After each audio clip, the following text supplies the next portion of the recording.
What's good, y'all? It's your boy Mixtape Moth, and you already know what time it is. Today, I'm going to hit y'all with a review of the classic Scarface album, The Diary. So, Brad Jordan, aka Mr. Scarface, is a legendary Southern rap artist and producer coming out of the South Side of Houston, Texas. Yes, he is also a talented producer, even though many people sleep on his production skills, but the man is a true musician through and through. Look, Scarface is my second favorite rapper of all time, right after Nas. He can be looked at as one of the original voices of Southern hip hop. His dark and vivid storytelling influenced many artists ranging from the likes of Nas, Jay-Z, all the way to T.I., Freddie Gibbs, Big Crit. I mean, the list goes on. While Face's earliest recordings can be found on the Ghetto Boys album Grip It on Another Level in 1989, he didn't release any solo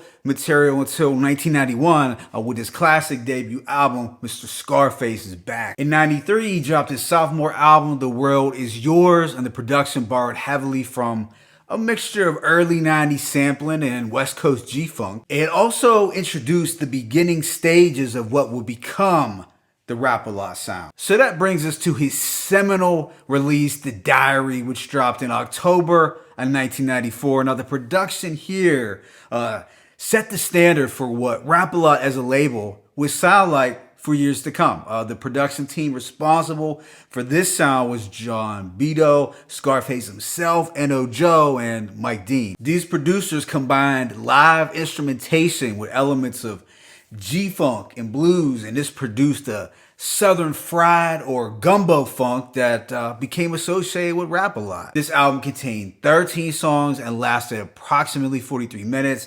But with that being said, let me go ahead and just hit y'all with this track-by-track breakdown. The intro, produced by Scarface and Mike Dean, sampled a portion of the theme from the Scarface movie, and that served to build a mafioso-like suspense. On White Sheet, Scarface narrated from the perspective of a hardened criminal. He coldly stated, "I see your mama in the waiting room steady crying. I see your ass in the doctor's arms slowly dying." His lyrics were homicidal, depicting him as like a madman. Track 2, No Tears, had Scarface recounting the moments leading up to a death. The eerie instrumental was the perfect backdrop for this gruesome tale. In interviews, Scarface revealed that as a child he had suffered from depression and other mental health concerns. So it was evident that at age 24, he was still battling these personal demons with lines like, "I got this killer up inside of me. I can't talk to my mother, so I talk to my diary. I'm going off on the deep end. I find myself face to face with myself while I'm sleeping. I see a picture in my head and my hands shake. You can run, you can hide, but there's no escape." I feel these ominous bars really capture the dark space that he was in at this time. Next up was the Wild West influenced Jesse James, where Scarface likened himself to the outlaw and bank robber Jesse James. The storytelling here was stellar. His lines played out like something from a true crime novel. There'll be no witnesses to this homicide, no reenactment on the late night news to be re-dramatized. N.O. Joe and Mike Dean crafted this unique and bass heavy beat that merged the Wild West vibes with that Rap-A-Lot sound. On the Mike Dean and N.O. Joe produced G's, Scarface gave us a bird's eye view of his hood of South Acres. This record really epitomized that early to mid 90s gangster rap sound, but from a Southern perspective. We got that really infamous hook that stated, "Now when you rolling through your motherfucking hood, what do you see? I see some motherfucking G's." The strings and the wailing synthesizer gave off an unsettling vibe, and this transitioned beautifully into the 5 mic classic, "I Seen a Man Die." So this record was unique in being one of the few really dark commercial hits that I can recall at that time, and it's definitely one of the most thought-provoking in his catalog, and believe me, he has several. On the first verse, Scarface detailed a man coming home from prison only to soon return. Then on the second verse, he's rapping from the perspective of death. Face rapped like the Grim Reaper as he presided over the body of the soon-to-be dead man. And on the final leg, he rapped about the man's soul leaving his body. I can't say enough good things about this track. It's a mega classic. The following song, One, offered a break from the dark and heavy sounds preceding it. This wasn't one of the more striking records, but a necessary one nonetheless, because it revealed another side to Brad Jordan. The vibe here was funky and playlistic, not overly complicated, just a groovy track that added some variety to the album. The lighthearted and Mac-ish vibes continue on going down, except the pace is a little slower. We get a syrupy drenched funk beat where Face hits us with some sexcapades that will make even Too Short proud. The subsequent track, One Time, is just a mellow skit produced by Mike Dean that segued nicely into the very urgent classic single, Hand of the Dead Body. This has some suspenseful strings and eerie synths. Scarface called out the hypocritical media outlets who judge rap music so harshly yet turn a blind eye to violent movies starring white people. Face dropped some convincing arguments like, let's peep the game from a different angle. Matt Dillon pulled his pistol every time him and someone tangled. And David Duke's got a shotgun.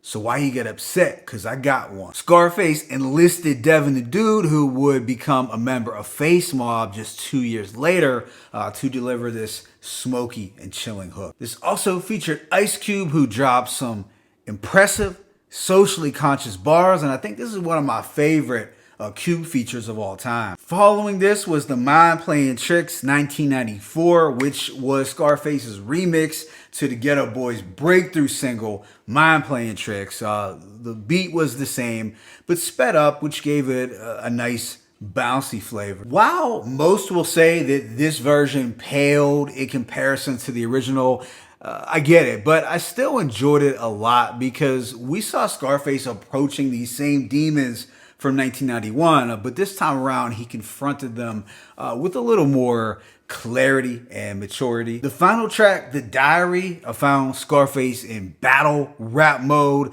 This one just showcases why Face is and was such a formidable artist in a rap game. Moments like this just serve to dispel the lazy and false narrative that Southern MCs couldn't rap as well as New York rappers. And it also kind of signified that Brad Jordan wasn't the one to be played with musically or as a man. And the outro just closed out this gangster rap chapter on a smooth but creepy note. So we already know that this is a classic 5 mic album. Now, the Source originally dropped the ball by not giving it 5, but later on they will come to their senses and go back and fix it.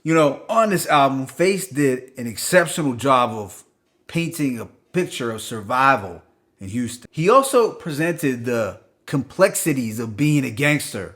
He showed us that gangsters can shed tears, possess anxiety, care about social issues, yet still be able to pull the trigger when necessary. On The Diary, Scarface gave us his raw and unadulterated truth, even if it might have been contradictory at times or come across as slightly paranoid. It's aggressive, dramatic, chilling, and cinematic, but an essential album if you want to better understand Scarface's role in being this legendary force that he is in hip hop. Many people would contend that The Diary is the Bible for Southern rap, and I would strongly agree with that assessment. My favorite tracks include No Tears, Jesse James, G's, I Seen a Man Die, Hand of the Dead Body, and Mind Playing Tricks 94. Let me know in the comment section if you consider this to be Scarface's best album.